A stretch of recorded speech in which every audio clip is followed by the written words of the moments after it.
Hello everybody and welcome to the final set of matches in the Osiris Invitational. We're in round 4 and we had a great matchup this morning that we had the chance to take part of.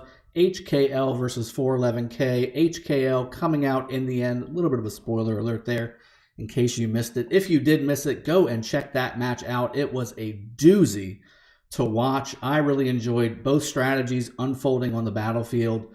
And great commentary by my partners Gecko and Chiskel of which will be co-casting with me on the matchup that you're about to see. It's going to be JWM2 versus FN, two powerful alliances looking to make a name for themselves. Is FN going to be able to put themselves on the board for Realm of Anubis, or are we going to see JWM2 get their third victory of the Osiris Invitational and really continue to make this board red?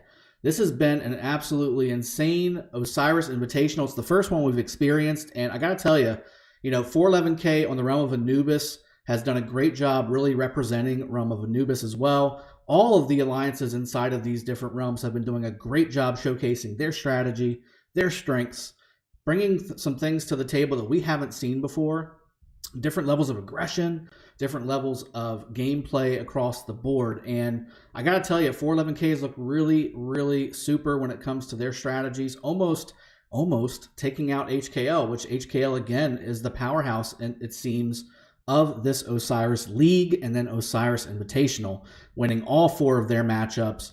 OV looking to do the same as well in 3 minutes as well.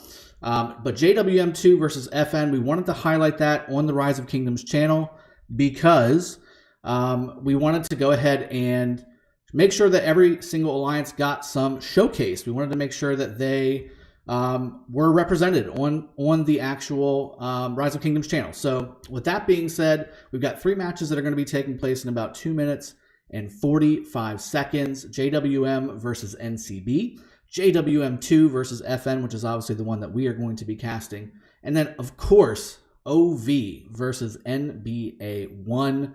OV had an excellent matchup last week as well, going up against 411K and winning. That was another great matchup. So if you missed any of those matches from previous weeks, make sure that you go and check those out on this channel. Make sure you hit the sub button, the like button on this cast as well. We're going to be bringing this to you live, and this is a global cast, so everybody's going to be able to participate. Make sure you throw into comments any questions you have about the Ark of Osiris system, Osiris Invitational system, and we will do our best to answer as well throughout the matchup. And we're looking for you all to participate. We want to involve the community inside of all these matchups as we continue to do the commentary for you all as well. Looking forward to bringing Chiskel on here in about a little over a minute and a half. He's going to start us off inside of the actual matchup itself. And again, we're going to be doing this for the next hour, and we're going to be seeing an excellent match. Now, for those of you that don't know still what Osiris Invitational is, it's basically a matchup between the top 4 alliances in each realm. Realm of Horus being the Falcon Sky God, and then the Realm of Anubis being the Jackal God of Death. And this has been an excellent matchup throughout these last 4 weeks. We've had a really good time bringing the cast to you all. Looks like Realm of Horus has really taken advantage of the system and really put their stamp on this playstyle. They've taken the majority of the matches. Everything in red you see here is a match won by the Realm of Horus. And then the same thing for these 2 blue ones, 411K putting up the only 2 blue wins for Realm of Anubis. The winner of this system gets some special goodies that nobody else gets a hold of, and the winner needs to get 9 wins. Well, as you can see, the Realm of Horus over here already has 11. So they have won. The Realm of Horus has won. However, this matchup, along with the other 2 that are coming in the next 30 seconds, are going to be good ones to watch. You definitely want to pay attention to the strategies being used. FN is part of a very powerful kingdom inside of 331. Same thing with JWM2. JWM2, don't let the number 2 fool you. They are a very good alliance, and they have solid Ark strategies that we've seen them use time and time again on the battlefield in Ark of Osiris to really come out with victories time after time after time. So I'm really looking forward to bringing this to you guys. With 5 seconds left, I'm going to go ahead and refresh the watch screen here. Let me see if we can get that done really quick. And assuming we have the button, which we do, I'm going to go ahead and jump over to the match, and I'm going to have Chiskel come in and lead us off into this amazing cast. I'm looking forward to bringing it to you guys. We'll see you on the other side.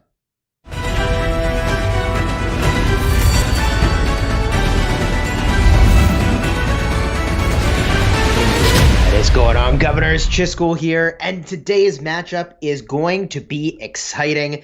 This is the final round of the first ever Osiris Invitational. I don't know about you, but I have had a ton of fun watching these teams duke it out from both the realm of Anubis and the realm of Horus. I love that this game mode evens the playing field. Everybody's got the same commanders. No one gets to use equipment, and everybody is working with the same.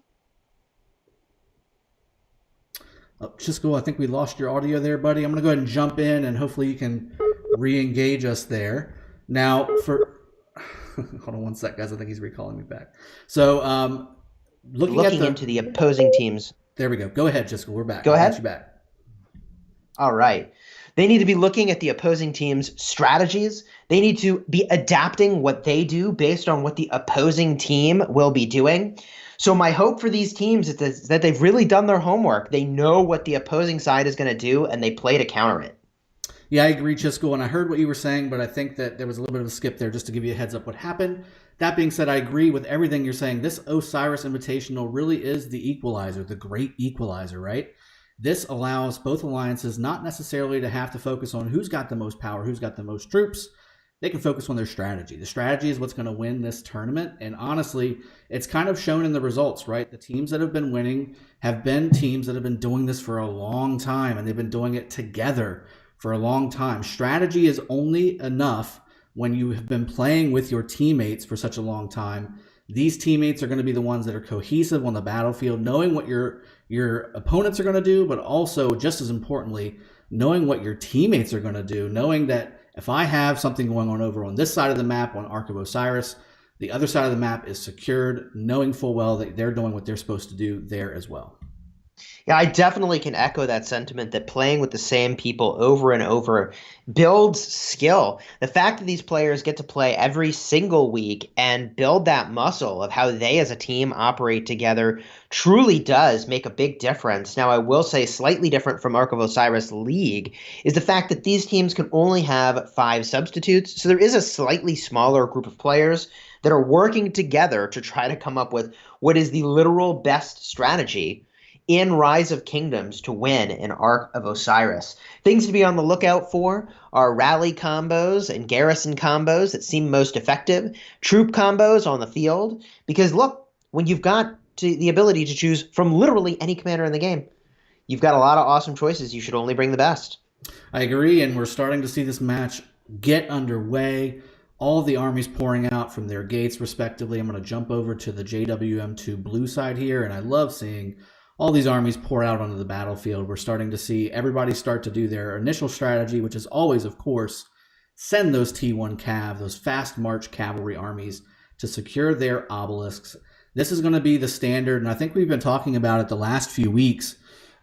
We've seen some hiccups in some of these matches, and even this being the top of the echelon, the upper echelon of alliances that are in this game, there's still room for improvement. We're still starting to see some things change, but the beginning is usually the same. We need to grab those obelisks so we can get teleports faster. We can have a landing zone for those teleports faster. That's when the rallies can get started.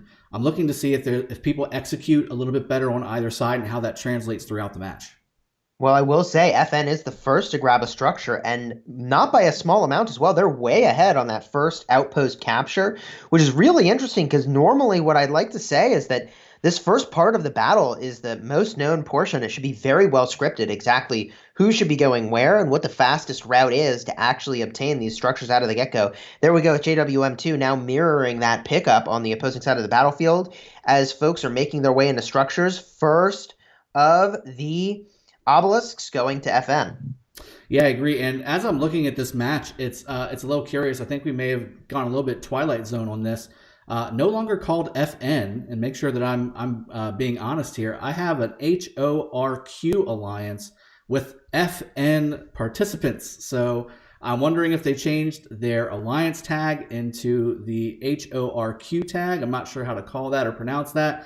But it's different. It's not FN, but it is FN. So just to give you guys a heads up, this is not a crazy match from 3 years ago or something like that. It is a match with the correct participants. It looks like they just changed the alliance name.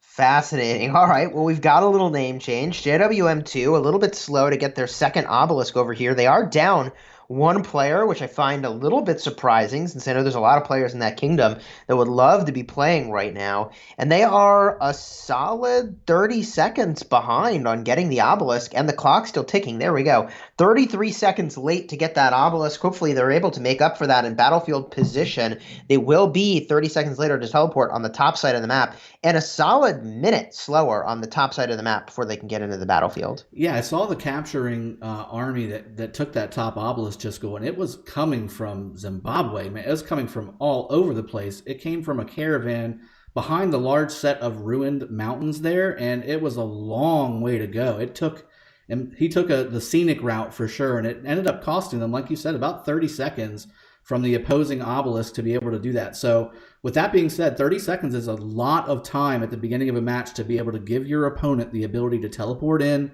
starting to generate those teleports, and having the ability for your opponent to be able to rally you for 30 seconds uncontested from a counter rally perspective is a big deal. That's a huge deal with a 1-minute rally timer for the Ark of Osiris system. Yeah, but sometimes you got to stop and smell the flowers, Dragothian. Those palm trees just look really interesting along the way. I got to check out a little rock formation over here. Now it is 30 versus 30 in the battlefield. Folks should start to teleport soon. Rallies are midfield. Some of those are probably going to break to try to swarm down structures, as that seems to be the most efficient tactic available. The meta is to send a rally at the obelisk, break that rally, and head toward an altar. Yep, totally agree. And we've got all these rallies coming into their respective altars. This HORQ rally on the bottom obelisk is luckily going to be able to go in there. That T1 army popping out at just the last second. This is going to be properly garrisoned, but JWM2 Bella rally is in fact continuing to push forward. This is an Attila Takeda rally, and it looks like they're not going to break it. They're going to go ahead and go up against this obelisk. Let's see how well it does. This one army hitting it, the Heal Matter 98 player, is getting hurt pretty hard with this 3,000 counterattack damage getting affected. Let's see the other side. Are they going to do the same thing on the other side? It looks like they are. A pink, JWM2, a pink player, and now all the cities are teleporting in. This is probably not going to go very well for JWM2. They're going to be able to clean it up fairly nicely with having their cities right around the obelisk. That's going to be difficult for JWM to really do anything. It looks like the rally itself is doing very, very well. But again, it's going to get swarmed, right, Chiskel? I mean, I find this more entertaining to watch for sure, but I doubt that it's the most efficient tactic. We do see buildings swapping over. Big delay on that desert altar for JWM2. It does swap over. There we go. All structures in place. And oh my goodness, that swarm protecting the obelisk on the side of HORQ. Holy moly. Look at that counterattack damage. 5K, 3K per hit. That's why you don't swarm Attila Takeda in the real world, right? We don't allow Attila Takeda to get swarmed in the real world, but in Osiris, it doesn't matter. Those troops just go back to their cities, and there's no hospital filling to speak of. You just got to have enough troops to bring out onto the battlefield. And that the obelisk at the bottom now, again, starting to continue to hold this Attila Takeda rally against is going to go down really quickly. The teleports are starting to come in. 0 coming in. 2 zeros coming in for HORQ, and we're going to start seeing some crazy stuff happening in the middle, I think, between these two lanes. Not the middle lane as far as Ark goes, but in between the two sets of structures, you're going to start seeing positioning. And just like I was saying, look at this massive wave on the bottom lane, Chiskel, of HORQ armies just pouring up towards that Shrine of War. That is a lot of marches concentrated into one place. I like the strategy of focusing the pain into a single place and maximizing the impact. Backlines of HORQ getting hit by JWM2, knocking out the outpost of Seth. Likely there is some, we'll call it backdoor pirating taking place for those structures. I love when a good pirate runs around the backfield, disrupting what the opposing side is doing. Could be disrupting the gathering as well, which will matter potentially at the end of this matchup. Yeah, we've been seeing more and more these matches getting closer and closer, and provisioning, surprisingly enough, deciding towards the end of the match who's going to win. We've seen a few wins being clutched from the claws of the feet away from the opponent by provisioning. It's been insane to see. But just looking at the Shrine of War for JWM2, like you said, there's people running around the map trying to snag some quick captures on these buildings for JWM2. I think that's a solid play. And it looks like he's trying to also, with the obelisk blinking a little bit, try to go ahead and ninja capture that obelisk. But looks like HORQ, old FN, is now keeping some stuff in there, because I think they had one of their obelisks captured from them in that same similar style in matches previously. They have learned, they've adapted, and they've kept some marches in there so that a T1 march can't come over and just ninja capture that structure. Yeah, do you think this is going to be a structure game or an arc game? Who's going to play which side of this equation? Well, right now it's an even matchup. The points per minute are still kind of getting ready to flesh out as these first occupations start to go ahead and clinch in. JWM2 has been a solid structure game team for quite a while. FN's been very similar. So I think that ultimately it's going to come down to who can hold their structures the longest, who's going to be able to at least grab a couple Ark of Osiris's, because there's going to be a few snag, right, Chisco? I mean, it's going to be a matter of making sure that you can hold your structures while doing that middle game. We've seen time and time again where that's been the problem with people taking on these big alliances. If they can't do both simultaneously, at least holding what they've got and fighting solidly in the middle for that Ark, that's where they start to fall behind, and it's a snowball. Yeah, I mean, things never go as planned unless you're HKL, in which case everyone seems to play to your plan. I'll be eager to see how this unfolds. Ultimately, we see JWM2 making the early move into the middle. 3 minutes and 30 seconds till the Temple of Osiris spawns the Ark of Osiris, which is going to be, looks like they're going to be the first ones into the center. So they might be angling for that Ark-oriented game. They do have some other rallies going here, but instead of making the play that a lot of teams seem to be doing, charging up the opposing side of the battlefield closest to the entryway to the Temple of Osiris, taking the structure and swinging around the back. They're just charging right up the middle. Yep, I see a huge, massive wave, like you said, of JWM2 coming in. 3 minutes left until that Ark spawns. We saw that last match, right? We saw 411K coming in really early, even earlier than JWM2 is right now, and trying to secure this Temple of Osiris area. At the end of the day, if you can control the center lane and capture 3 Arks of Osiris's, that's over 10,000 points, folks. That's a lot of points to put on the board for your alliance, alongside of holding and capturing structures. Speaking of capturing structures, JWM2 did capture the desert altar of HORQ for just a little bit. They went ahead and swarmed it back and grabbed it, but that's going to reset the timer. You see it, 2 minutes, 50 seconds left before they start generating points again. And that's what HKL, I think we've started to really see the strength of HKL, why they're so devastating on the battlefield. They are constantly rallying and taking structures away from their opponents, and not necessarily keeping them, Chisco, but they're at least stopping the point generation, right? Yep, stopping that point generation is crucial, even if you lose it and take it back right away, which is what just happened. We're talking about 450 points that you'll never get back. So definitely worth it to go in, disrupt the point gain, even if you can't hold the structure. And JWM2 committing very, very aggressively right now to the upper portion of the map, trying to take out that Shrine of War. So maybe they are trying to, have their cake and eat it too, to take out those structures on the sides and have a massive force in the middle and hold their structures. I don't know. Something's got to give somewhere. And if I look on the upper side of the map, we do see HORQ rallying JWM2, Sky Altar, but it's not particularly looking good for them. It's not supported. Other structures getting rallied as well, but also unsupported. So it looks like JWM2, are they going to be able to pull off the structure game and the Ark game?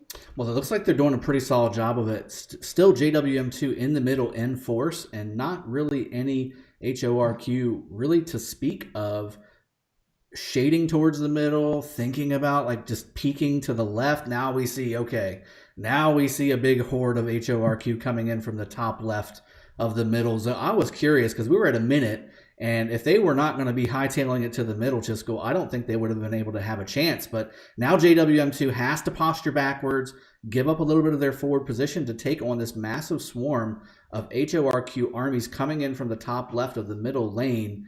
I think that we're starting to see JWM2 maybe overcommitting a little bit to a certain amount of structures, because I saw, they were a little behind on their top lane that you were discussing earlier, as far as the garrison being a little bit under versus the rallies, and then they have a lot of armies committed to the forward structures of HORQ on the top lane as well. And man, that was it looks like they're still having a hard time taking them. And just as we say that, this alliance skill, they were coordinated very well. You saw them group up together. That alliance skill is an AoE alliance skill. They clumped up together so everyone could get those buffs. And as you can see in the middle now, we're starting to see the open field matchups really start to take place, Jisco. Yep, the buffs are in and the fighting is happening. Now we see which combinations are better for the open field. I'm surprised, very much so, to see JWM2 rocking multiple Minamoto primaries. Looks like they must be all in on some cavalry, having lots of cavalry marches. Seeing a lot of Edwards, Saladins, Khans. Those seem to be, and of course the Attila Takedas and Guans, the primary marches on the field here. A few Ramses to support it. What do you think about the combinations being used here? Really tanky for the most part. I see a few Edwards and a few Ramses, which do tend to be a little squishy. But there's a lot of Saladin Takedas and a lot of Attila Takedas and infantry. I see some infantry in there. I do also see some mobility marches, man. It's crazy amount. Look at all Look these at armies. this. Look. Oh, I've never seen such a one-sided fight in the center for the Ark of Osiris. Look at all those Horq. I haven't seen a single. Okay, one. I see one march retreating for JWM2 because it got beaten, and a dozen plus marches from Horq being sent home at 2x walk speed here. I don't know what just happened. Is that a function of the combinations used? I thought the numbers were even. It's funny. So I'm seeing double buffs on the JWM folks, and I'm only seeing a single buff on the HORQ folks. That might be the problem, but again, I don't think that little bit is the difference. JWM2 maybe just doing a little bit better target calling than HORQ did. There's some HORQ guy, Johnny, over here just sitting at the temple, and it's not there. The Ark's not there. It's already downfield, buddy. That was astonishing. Yeah. Like I maybe we're not giving enough credit here to the double buff. The defense buff is a big deal. Correct me if I'm wrong, but it's 80% for 30 seconds. Does that sound right? Ooh, it depends on which one they use. And I didn't see exactly which one they used. It's either 50 or 80 depending on what they're doing. And there's also a timer on both of those, and it's different depending on which defensive buff they used. There's a 30-second version and there's a 5-minute version as well. But that is a big difference. A lot of stats. That is a lot of stats, and the way that battle went was just so astonishingly one-sided. Yeah, and I mean, like, yes, JWM has a lot of weak marches, but I just can't remember the last time I've seen an Ark contention end so quickly. Yeah, it was interesting. I was expecting at least a 5 or 6 minute battle here, and all you see in the middle is blue JWM2 marches, and now they have the Ark secured. They're going ahead and start pouring onto the sides now to re-engage the structure game. And I did see a few buildings flop back and forth between both sides. I think I saw JWM2 lose their Shrine of War here on the bottom lane, and then on the top lane as well, I think there was a building lost on the HORQ side. So now we've got Tear Down being used. Let me see which building that's going up against. It is against the HORQ Sky Altar on the top lane. We've got Attila Takeda against Artemisia, excuse me, I almost said Ramses.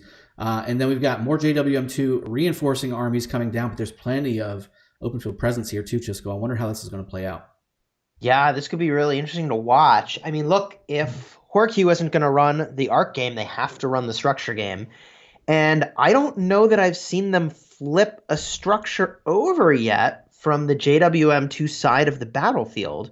They are up on points now, which they do need. And now I'm going to be watching a lot more closely to see their assaults onto structures and how they're going. I do see a rally on the Desert Altar from Horq. That is getting swarmed down and it's unsupported. They are doing work in the back line. One March, BB, this is the name of the player, running around with a double C at half health. So he's got a lot of march speed, disrupting that backfield.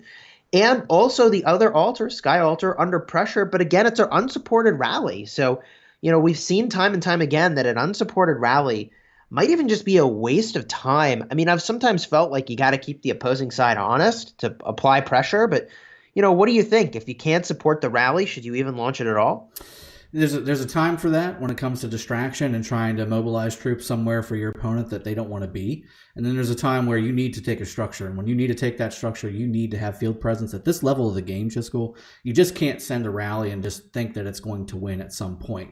Speaking of which, we just saw when we first started that conversation, the Sky Altar on the top lane on the right side, it does go down in favor of JWM2. That Attila rally did win against that Artemisia. The Artemisia was not able to hold up with the field support that HORQ was able to bring versus the field support that JWM2 did. And now they've got the structure, at least for a little bit longer. It looks like it is going to go down to a swarm at some point here very soon. But that's the thing. Again, delaying the point generation. There's 2 minutes left until that is now in JWM2 hand, and they are actually filling that thing up. So, I mean, maybe it'll stay a little bit longer. There it goes. Okay, so now it is HORQ's. But again, now we go down one structure, and sure enough, they took the Shrine of War away from HORQ as well. Just keeping HORQ on their back feet, JWM2 is doing a fantastic job, really just kind of making HORQ go where they want them to. Yeah, well, I will call out one clarification, thanks to the chat for pointing this out. The skills used in the center of the map were War Drums and Mystical Formation on the part of JWM2, and They're pointing out that Horikyu marches were at half health because they fought at the Shrine of War before swinging around the back. So that might explain why that fight in That's the center double was so trouble. decisive. Yeah, even number of marches, but marches for Horikyu at half health, and not enough support arrived to sort of help them maintain that fight. Yeah, I agree. That's a great point out from chat. Thank you very much for participating and helping us commentate this for you. And good summary, Chisco. I think that's exactly what happened, right? It was the double buffs that we had talked about earlier. But then if they're coming in with half health, I mean, yeah, it's just it's basically like being outnumbered 2-1, right? And even worse because those lower armies just aren't causing the same kind of damage a normal full topped off army would cause. Oh, yes. It really gets out of hand quickly when your marches are less than full health. And quite frankly, I'm sure you feel similarly, but eager for your thoughts. But, if you're battling in the open field and uh, kingdom versus kingdom now, like you would never run your march into the ground, right? Like you'd start to send it home when it gets a little bit low because you're losing a lot of efficiency on the battlefield. That's a great point, and that's a great distinction between Ark of Osiris and the regular fighting of the kingdom or KVK, right? In KVK or in the regular kingdom where you've got hospitals to consider, you've got healing resources to consider, all that good stuff, you have to kind of maybe not necessarily run your army into the ground, especially a rally. You don't want to run a rally into the ground. The amount of damage you're going to take against a full garrison versus a low rally is going to be devastating to your troop count. Versus Ark of Osiris, you do actually want to run your stuff into the ground because you want to get your armies back faster so you can send them back out onto the field faster. It's just faster to get a smashed army back to your city than it is to walk a quarter dead army back. That's right. That's right. Makes a ton of sense to do that. And speaking of things that make a ton of sense, there's still pressure on buildings here, but we're in a little bit of a lull. The Mm-hmm. Ark's been captured, and now we need to spot in, I would expect, a minute and 30 seconds or less based on when JWM did this last time. They should be moving toward the center, but I do not see JWM anywhere near the center right now.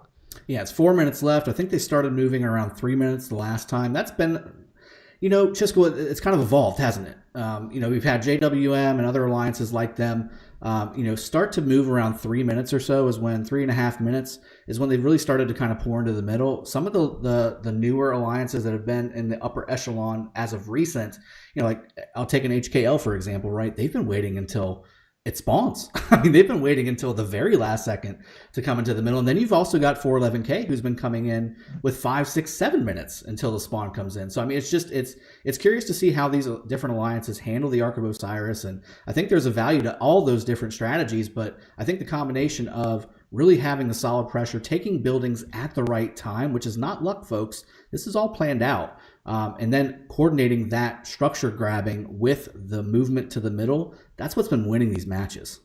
Yeah, speaking of which, I see some great aggression by Horikyu up top at the Desert Altar in current ownership of JWM2, but that may not be for long they're as this going swarm hard. is looking mighty spicy. I do see a Charlemagne in the middle of the battlefield, which I sort of tilt my head and wonder why are they using Charlemagne? Ooh, Charlemagne They is had Charlemagne, right? they had access to every commander in the game. They must know something I do not know.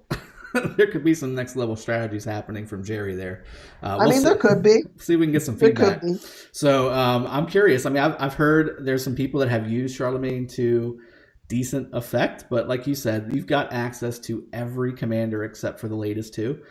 I don't know if that would necessarily take up one of my 10 commander spots in my 5 armies. And just like that, Horikyu does in fact take that structure away from JWM2. They were filling it pretty religiously there was JWM2, and they were holding it strong, but eventually it did go down, and now the swarm begins from JWM2, including that Charlemagne at the very top, making some work get done over there. And jumping over to the right side as well, we've got another JWM2 rally, Attila Takeda against this Artemisia. This Artemisia looks like it's holding pretty strong. However, strong swarm from JWM2 as well, but all those armies look really red, Chisco, really red. Well, this, however, is what Horikyu needed to do. They needed to take a structure and win the point game, which is now in their Mhm. favor. 350 for JWM2, 590 for Horikyu. And as they swing around to the center, if they can take this arc, they put the game right into their favor. So they're very well positioned now to sort of do the thing they need to do here, which is get a little more commanding position with the building game, and the very least disrupt what's happening for JWM2, then take an arc and take the lead. Yep, totally agree. And we've got JWM2 pouring in from the top where they're supposed to be coming from, HORQ coming in from the bottom where they're supposed to be coming from, and then another few coming from that desert altar that they just took, which looks like it's still holding. Well, no, it's a Guan garrison. It's not the Constantine garrison I thought it was. I saw Constantine over here by that desert altar, and I was like, okay, cool. It's looking like it's doing pretty good. But no, that's the open field army. There is a Guan holding that structure. Probably not the best choice for Garrison Chisco, just because a lot of his skills are not based on garrison. They're based on conquering. He's a rallying infantry commander. So that's interesting to see them having that, if that's a misclick or maybe it's just a visual bug. But as I'm saying that, Chisco, run me through what's happening right now. We're starting to see the buffs go off in the middle. Walk me through what you're seeing on the battlefield. Well, so we see Mystical Formation being cast as well as War Drums for HORQ. So this is the big fight in the middle that's going to really set the tone for the next portion of the match. If JWM2 can get this arc, they are going to really solidly put themselves ahead. HORQ now casting Mystical Formation as well for that defense boost. Now, if HORQ can get the arc, then we've got an extremely even and contentious matchup at that point that really will be anyone's game, rather than a massive deficit to try to have to fight out of. So this is critically important to HORQ to stay right in the center of this match, and to make it an extremely contentious fight. And if JWM2 starts to get and carry this arc back toward their side of the map, which it looks like they're about to do, I don't know who's going to get the arc first. It looks like it's JWM2. It is. If they can move this arc too far, it is not looking good for HORQ. Yeah, just B taking off with the arc there. And JWM2 did a very good job with pushing the field forward. So really kind of pushing the battle down and towards the right there, towards the HORQ side, away from the JWM2 held area around the temple. And that enabled them not only to grab it, but to get a really good head start. Looks like it's about to get dropped here. And just like that, it is. But look at the distance that JWM2 was able to put between the arc and where it spawns, and also that additional space being away from HORQ's area to go ahead and bring it back to their side. So they do grab it, but immediately drop it as well. This is going to be a contentious fight. I think you're exactly right. But just looking at this, right, the battlefield, I'm starting to see, just like last time, a lot of sad faces going back for HORQ and not many going back for JWM2. Is this going to happen again, where we see basically the red teams get eliminated right out of the middle and just tons of standing blue armies sitting around looking for some more opponents to kill? I think that's exactly what we're seeing. I mean, March after March after March getting sent back here, and it looks like they ran back the same strategy for mid, and it didn't work. So it didn't work the first time, and it hasn't worked the second time. And so now they're definitely in the position of needing to significantly adjust what they're doing in order to account for JWM's strategy, which is working to get these arcs. And it's interesting that, look, the meta, I thought, was to run up, hit the opposing side structure, bring whatever's left of your marches around the corner to do work in the middle. JWM proving that maybe that's not the best way, at least certainly in this matchup. They bring a whole bunch of full health marches and are, with the same number of marches, doing a lot of meaningful work in that center of the battlefield. Yeah, I agree. I mean, we've seen it for the second time in a row here. I mean, when you've got double buffs and you've got completely full armies and you're getting engaged by basically the same amount of troops, but half health, and maybe half the buff as well. I mean, it's not going to go well. It's not going to go well for the team that just does not have the topped off armies. And I agree. I've seen a lot of alliances do that strategy where they're rallying and taking the buildings on the opposing side of the map and then either taking them or not, and then just moving those armies to the middle to sandwich, which I think ultimately is a good idea. But if you're not overwhelmingly using a number of armies to go ahead and do that sandwich maneuver, or that pincer maneuver, it's not going to work, because you're just going to run into that brick wall of JWM2 like we just saw twice in a row now. And these were quick captures, just go very quick captures. Yeah, I mean, HORQ has a good grab on the Shrine of Life. I doubt they're in it for the healing speed, but they're probably in it for the point disruption here. Mm-hmm. So HORQ grabbing that Shrine of Life, moving down. They are contesting the Desert Altar, but not with nearly enough compared to the huge amount of JWM2 that are now sort of pouring in to support that.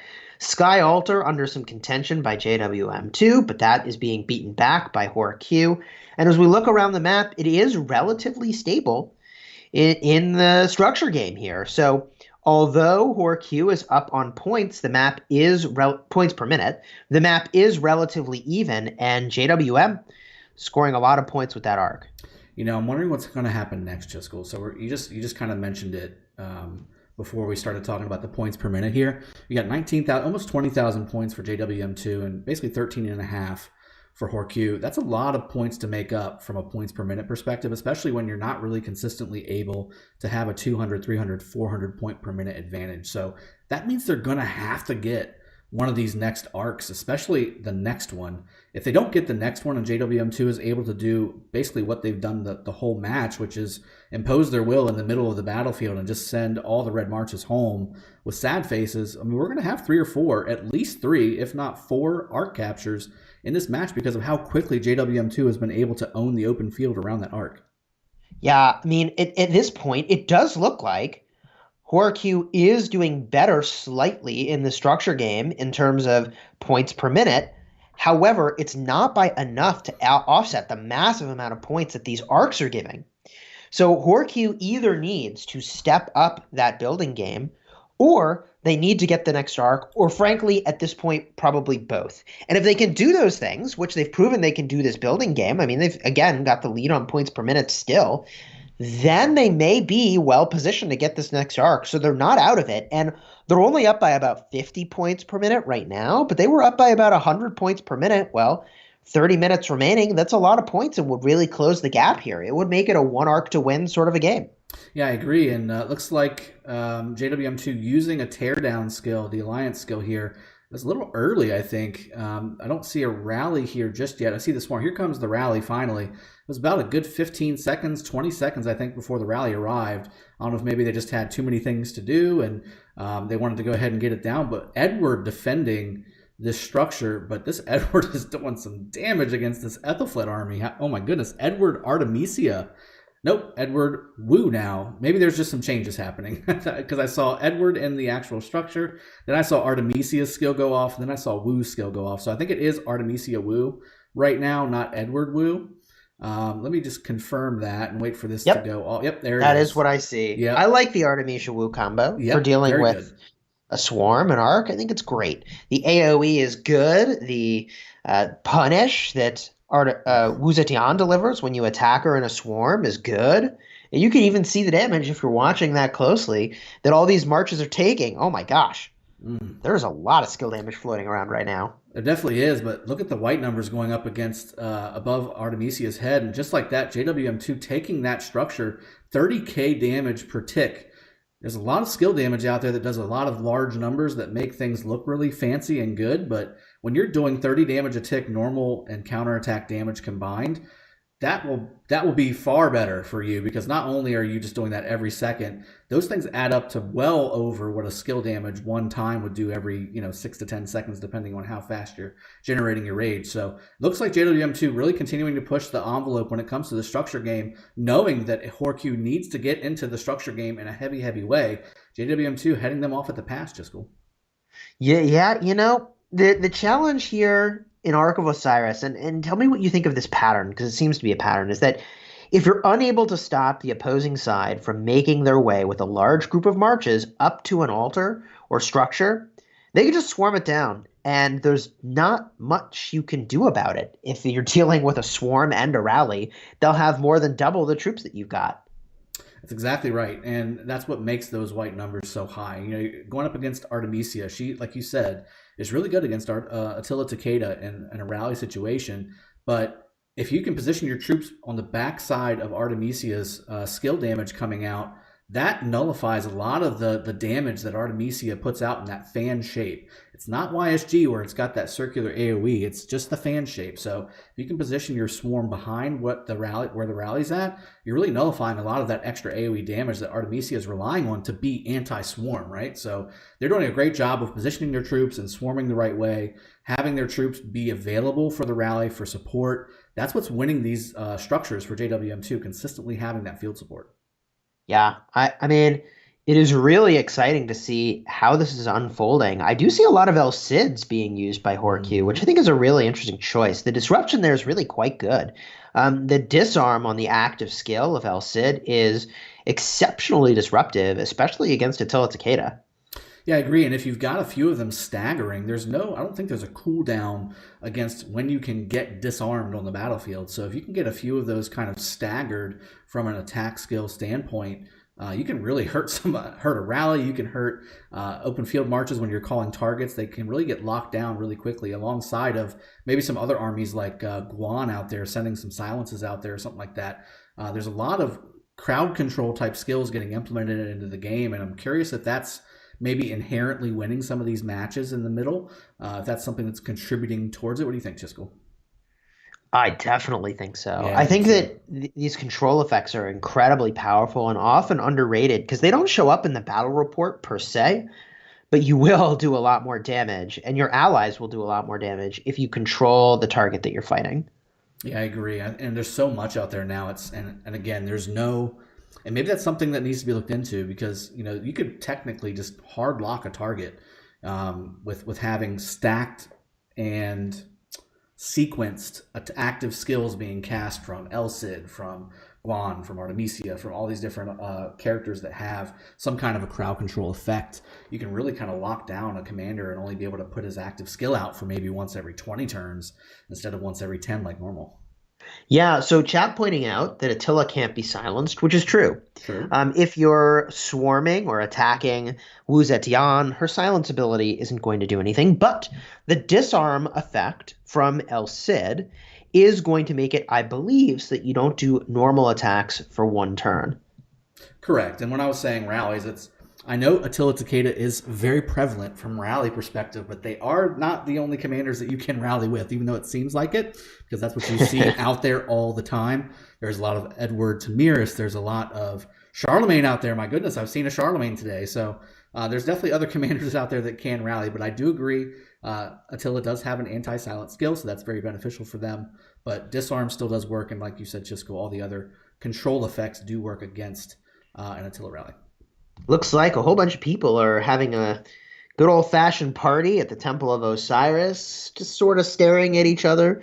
I stand on my side of the line, you stand on your side of the line. Nobody challenges anybody, and then boom, alliance skill being cast. War drums for Hor Q. Battle is in. Folks are charging in. War drums now cast for JWM2. Hor Q, mystical formation, skill after skill, and then mystical formation again for JWM2. So there we go with the complement of attack and defense buffs. And is that bogged down? I don't know that it is. I think that's the damage ability. Is it? It would be It would be swirling if it was the damage ability. That's definitely bogged down. And I'm looking at the armies, or at least the ones that were on the fringe for Horq, and they only had the one buff hitting them. They didn't have both. I don't know if that was because they might have been outside of the circle when it was placed, or if the whole setup here doesn't have both buffs. What we're starting to see, right? Here come the sad faces, and there's 3 for red, 1 for blue. Let's start to see what the ratio looks like. There's another one for red. We're going to see the exact same thing, Chisco. There goes 1 for blue at least. I think it's a lot more even now. And I think they've adjusted because they know they have to get this arc. Although blue grabbing the arc, JWM2 moving it to their side of the field. Arc carrier is down. It's moved just a smidge toward that side of the battlefield, but it's enough for them to have easier access toward that arc. 7 seconds until somebody picks it up again. Bogged down for Horq now being cast, and Horq casting running charge, trying to get to that part of the battlefield faster as they get the arc, but lose it. So that was a crucial grab, but carrier knocked down. Good play by JWM2 taking them out, and realistically, who the heck can see what's even happening in there? It must have been some area of effect damage to take out that carrier. Probably. That's what I was about to say. I'm like, wow. It's a good thing they have the clickable Ankh thing at the top left there. The symbol at the top left, you are now able to click it, and have been for quite a while here now, where you can actually target the arc carrier right from that top left button there on the screen. So luckily we can do that, but there's no way, like you said, it was so quick to get grabbed and dropped immediately. That had to be a massive amount of AoE. And I think to your point, right, there's a lot of AoE commanders on the battlefield we're looking at. Yes, sir. JWM2 grabbing the arc again. HorQ needs to stop this to stay in the game. They are doing what they need to do from the building standpoint. They are up 60 points per minute. So if they can get the arc, we've got a really close fight on our hands, even though it doesn't look like it right now on the scoreboard. Those 60 points per minute over the course of 20 minutes is going to add up and make this a very close fight. So HorQ has got to get this arc, and if JWM2 can grab this one and score it as well, they are going to really position themselves as a victor. And boom, grab for JWM2 with running charge. There it is, moving out of that area. And down. So, they're doing the right things, right? But you can't control when you get massively AoE down into extinction. They did exactly what they should have done. They grabbed the arc, they hit the running charge button, and then dropped the arc. But that's going to happen. JWM2 now has it again and is trying to move it back even further. There it goes. Another, it looks like Saladin. Nope, that's an Attila army, and it is full. So that's going to be a little bit difficult to bring down. Attila Takeda is very tanky on the open field, just as good as their rally counterpart. It's just not quite as full of troops. So if you're going to swarm this guy down, not only is it going to take a little while, but it's going to be devastating to your armies. And I'm looking at all of these health bars, seeing a lot of red armies coming to try and grab this arc carrier, but with 200% damage inflicted because of being the arc carrier, that debuff is substantial, and it is going down eventually, but look at the damage that it's taking for the opponents trying to get those armies to get those arc carrier down. It's going down, but man, there's just nothing left. There's nothing left from those armies. Crucial carry for JWM2 as they bring that arc closer to where they need to capture it. And the carrier had a solid 10 seconds of running charge. So although the first carrier didn't get the full benefit of that buff, the second carrier did still benefit as they continued to move that arc down the field. Where will they take it? Hard to say. With the points in favor very heavily in the structure game now for HorQ, they're up to 620 points per minute. If they could get this arc, if only they could get this arc, they would be able to have a really close game on their hands. Now, from here, the only way this could go completely sideways is if this carrier goes somewhere that HorQ can take that building, take down the carrier, and put it into to score it. But that seems really unlikely to me, given the presence of JWM2 around the carrier. We've got a hero double C-led march here, and it's only got about maybe 12,000 troops left in it, but he's trying to do something. He's trying to make some things happen, and kudos to BB for still continuing to engage here. Maybe trying to join a rally that's trying to take out the Shrine of War. I see some lines coming up to that Shrine of War. Maybe he's going to join with those 20 or 30,000 troops. That might make the difference. However, JWM2 has created a great wall here when it comes to getting all these red armies removed and away from the arc carrier. This is probably the most protected march I've seen in one of these arc matches in quite some time. So many armies around this arc carrier just be walking steadily and casually, and maybe deciding to take it on another world tour, going back to the obelisk with this instead of the Shrine of War sitting right there or the outpost. Or he could have just clicked over there for a second and then is going to be coming back towards that Shrine of War. We'll have to see. You can see that JWM2 has been doing the supply caravan event. They are really guarding that arc carrier with a lot of marches here. Yeah, that's a great point. This is exactly like the Silk Road Caravan system that we have in the game for barbarians, and JWM treating HorQ like barbarians right now, really putting those bosses to work. And this caravan's going back, and it's going back pretty quickly. It's an Alex march, so Alex does have good march speed when it comes to infantry. And I don't see what the second troop is on that one, or the second commander is on that one. But if it's Charles, it would be even faster. If not, if it's like a Richard or if it's a YSG, for instance, then those won't really have much march speed going to it. But if it's Alex Charles, that's a very fast march for a arc carrier and tanky. Yeah, I keep looking around the battlefield to see where HorQ is getting the building point advantage, and it's only by a small amount, 60 points. Maybe it is some of the structures in the backfield that they're taking as disruption with the outposts, but it is a meaningful amount of disruption. The problem, however, is that this arc capture is really going to widen the score to a point that I don't think 15 minutes is going to be enough to make up that gap. Yeah, and it looks like the outpost. They took the outpost for the JWM2 side, the two right ones on the JWM2 side are not generating points for JWM2, at least not right now. Once those two go back in favor of blue, then it's going to be knotted up at 590 a piece. And then again, with JWM2 taking this arc and really just walking it right back to their obelisk untouched, It's going to be pretty much impossible for Horkyu to go ahead and bring this back, but there's still going to be some good matches, and I'm curious to see what their next step would be if they decide that they want to continue to try and push and make this a match, because right now this is going to be about a 12,000 point match once this arc is capped. That's right. Building point game is now even. Arc is very close. Now, I'm pretty sure they can just walk it into any old city to score points. Mm-hmm.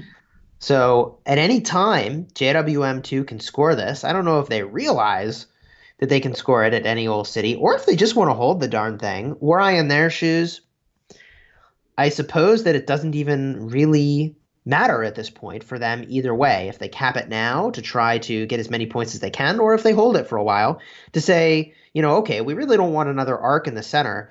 As of now, they seem to be winning the arc game. I'd keep playing the arc game. I'd score this thing. Yeah, I'd probably just go ahead and drop it into. I think if you're being super efficient, right, you can hold on to it for another few minutes and guarantee yourself not to have to worry about another arc. There's just won't be enough time to move it. But I mean, you're right there. You've been winning all the arcs, like you said. And I mean, it's not like you've been a slouch on the structure game either. You've been taking some structures away from Horkyu pretty much the whole match. You've got some things to defend on the top lane here, which it looks like they're doing relatively easily. There's a swarm of everything around this rally going up against this Charles-led garrison for JWM2. Another rally coming out, which looks like it's going to basically high-five all those armies as it walks by. Jumping up to the Shrine of Life here, which just got teardown used on it by Horkyu. This one's going maybe a little bit better, some better field support from Horkyu, but again, tons of JWM2 marches all around here. In fact, 3 armies from 1 player just saying, you know what, they've got this. I'm going to go ahead and continue pushing forward and probably supporting what is now, and yes, I'm correct, there's an Attila Takeda rally going up against the Sky Altar for Horkyu, and it looks like it's going to go down to school. Let me ask a question. Of all these matches we've seen in Osiris Invitational, this is the best of the best, battling it out. We've seen a lot of alliance skills being used. What are your takeaways of some of these skill choices for what's being deployed on the battlefield? Which ones seem to be most prevalent, working the best? What trends have you observed? So I think we saw pretty much every single arc, right, this last time. It was Mystical Formation and War drums in the middle. Yep. And, there's variations of that depending on if you want it to last longer or if you want it to have a higher number percentage-wise but last shorter and for the whole map instead of just one location. There's different variations of all that stuff, but buffs I think we've noticed, especially for big fights like the middle tends to be in one particular part of the game, is critical to have. And that's why you see a lot of these higher tier alliances saving up those alliance skill points to use those skills for that particular reason. Also the movement speed buffs, right? We saw the running charge skill used. There's a couple other movement speed buffs that are very similar to that are used in different situations but have the same effect. Same type of thing. And then teardown. Teardown has been one where I've seen people use teardown against a structure that was properly garrisoned, and they used mixed troop armies, and they just filled and filled and filled that rally, and it was doing such damage because of the extra damage that teardown provides that alliance, that it was amazing to see, because it was doing more damage than a normal properly filled rally normally would do without a teardown skill. So something to keep in mind there. And then another kind of to kind of fully answer your question, another really interesting skill that I've not seen many top tier alliances use, but I think is because it's very situational, it's not used, but it's a really good one to see, is one you mentioned earlier. It's a Desert Storm. It's the AoE damage effect skill. And when I first saw it, I didn't think that it was going to be that big of a deal because of the damage factor. I was like, oh, that'll be kind of nice. It's kind of cool, but it ticks every second. And just, in a situation like earlier where you saw the Horkyu armies coming into the middle with half health troops, right?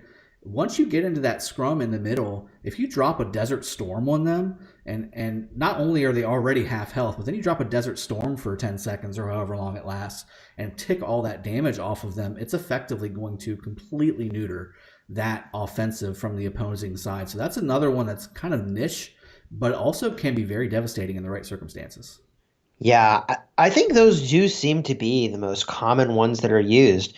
Things that can make you have a lot of punch in the open field so that you can beat the opposing Temple of Osiris armies, or things that really work effectively on taking down structures. Teardown is the big one. And then the march speed to get wherever the heck you need to go, whether it's running with the Ark or getting to the Temple of Osiris in the first place. Yeah, those are the standards, and I agree. That should make up 5 out of your 6 um, alliance skills. That should make up the majority of your bar. But I always like to kind of keep one little special, one just to have. You always have to have divine aid in there too. That's obviously a big one that everyone is using. That's something we didn't really think about at the very beginning, but that's That's the first skill that every single alliance is going to use. You want to get 5 more armies, 25 more armies, 5 more players to the front line. That is a huge deal. That's its own damage buff by itself, is having 5 more players on the front line. So that's definitely one you want to have too. Yep. There's the Ark getting captured. So I really like this play, actually, the more that I think about it, of JWM saying, we're going to eliminate from the world of possibility, you're getting another Ark of Osiris capture. Thank you very much. We will dominate those points. I think they got all 3 Arks of Osiris. Is that right? That is correct. And they did it in the same exact way every single time. 3rd time's a charm, really all 3 times for a charm. When they capped those things, they gave themselves a really astounding lead, which they still maintain. And that is giving them the room now to be extremely aggressive on structures.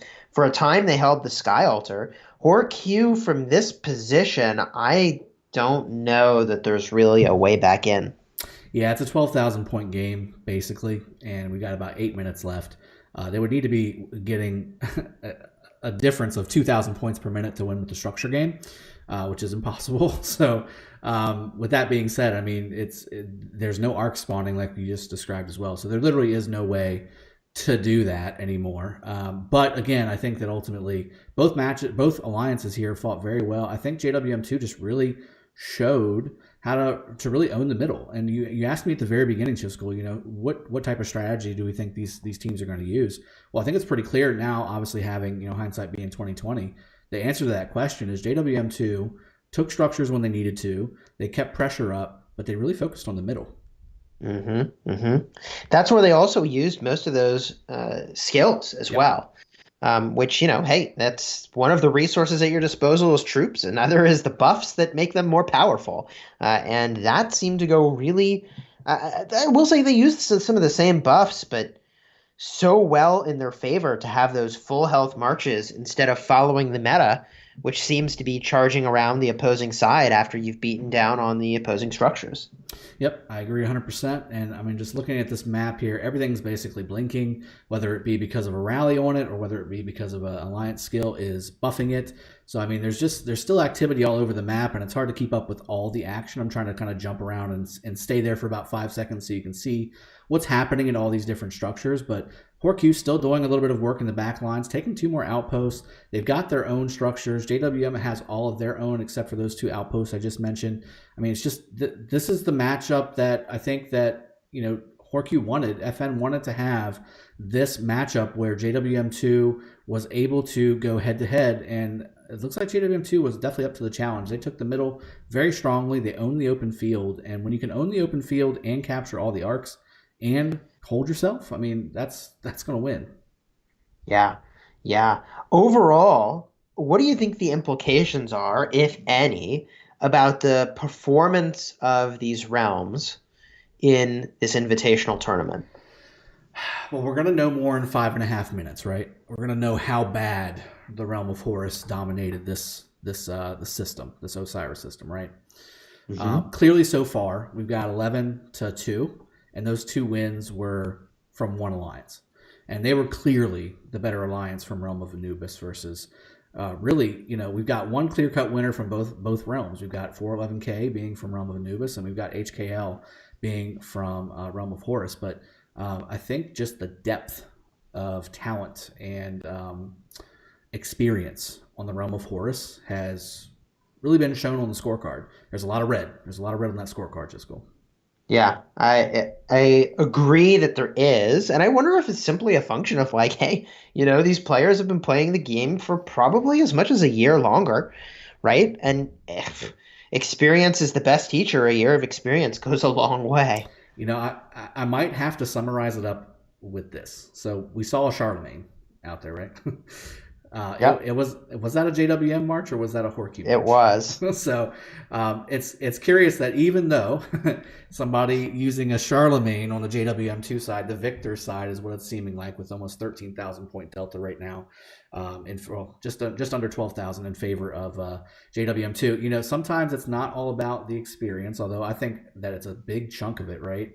But I think just as importantly, it's a matter of the strategy and the strategy, the experience of the strategy. So not just playing the game experience, but having not only used your strategy for longer, but fine-tuned it and had the chance to practice that strategy.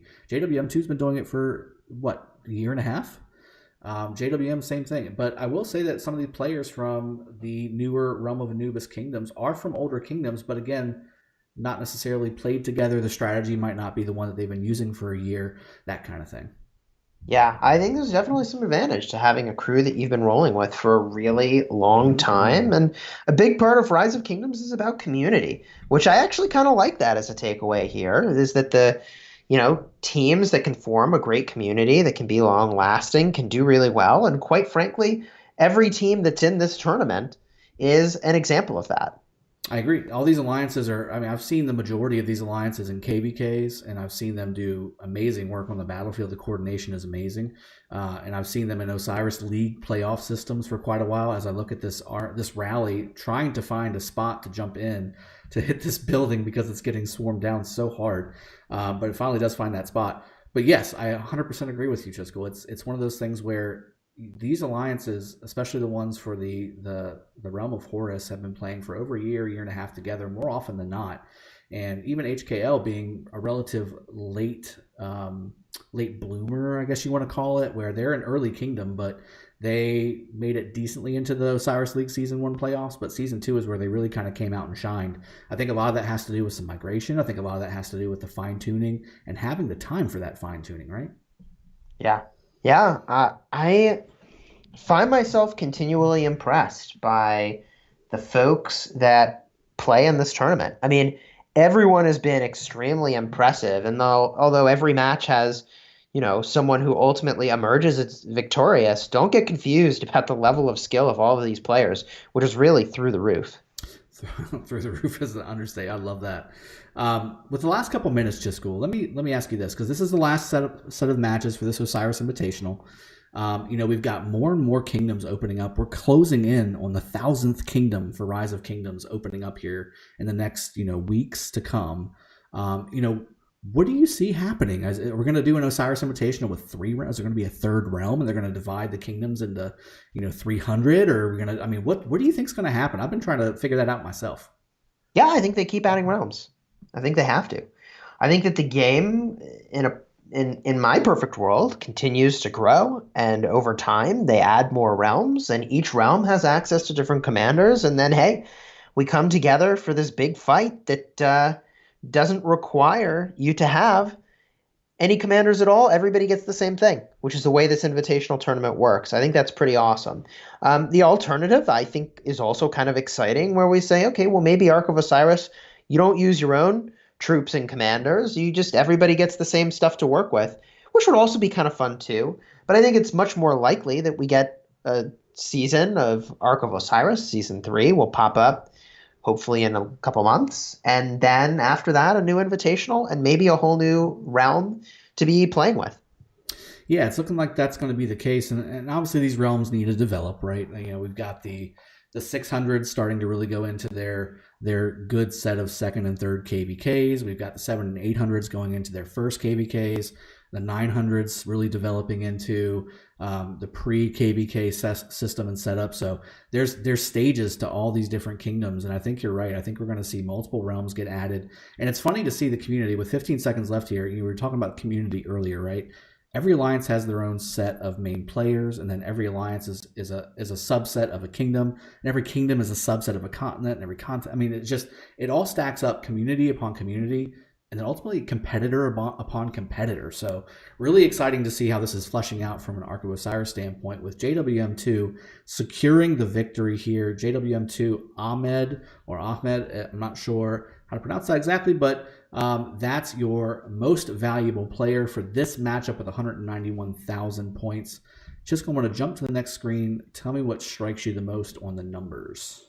I mean, the thing that's most striking is the arc score. The arc score is literally the difference maker between the two teams. And even just one arc in the hands of Horq would have made a really big difference here in this scoreboard, because it's not just 3,000 points less for JWM2, it's 3,000 points more for Horq. So I think this arc game really was the centerpiece of the story for how this unfolded.